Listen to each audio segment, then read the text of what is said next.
howdy there, Internet people. It's Belle again. So today, we're going to talk about the docks, unions, delays, and decision time. There is a possibility that the International Longshoremen's Association could go on strike this week.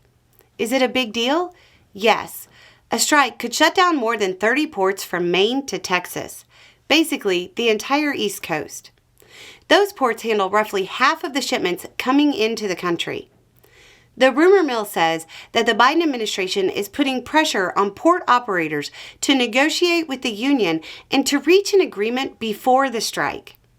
There are no known talks scheduled between now and when a strike would start, but James McNamara, that's the spokesperson for the union, said he would update the public today with any developments.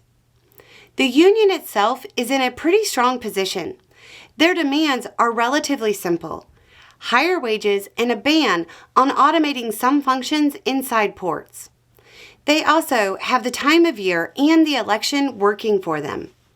Shutting down the ports right now would hit a lot of retailers right before the holiday shopping season. If the strike was prolonged, it would impact the availability of products for the holidays.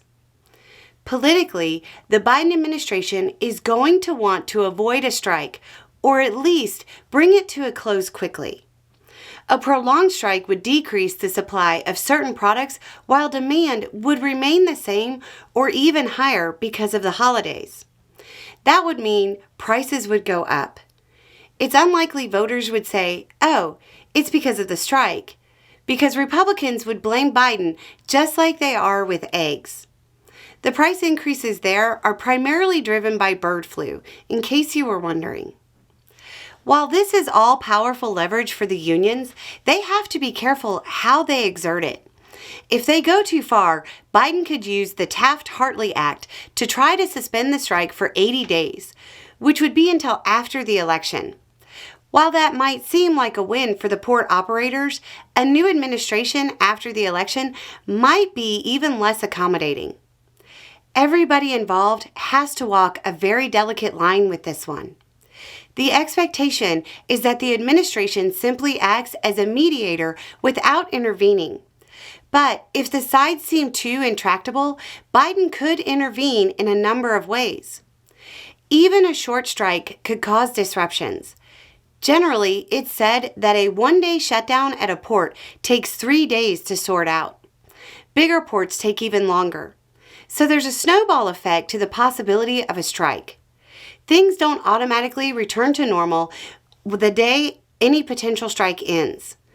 One thing to remember is as this goes forward and people start talking about the economic cost of a possible strike, if going on strike has the potential to seriously damage the U.S. economy in the way that is being described, it would make sense for the companies to keep the workers happy.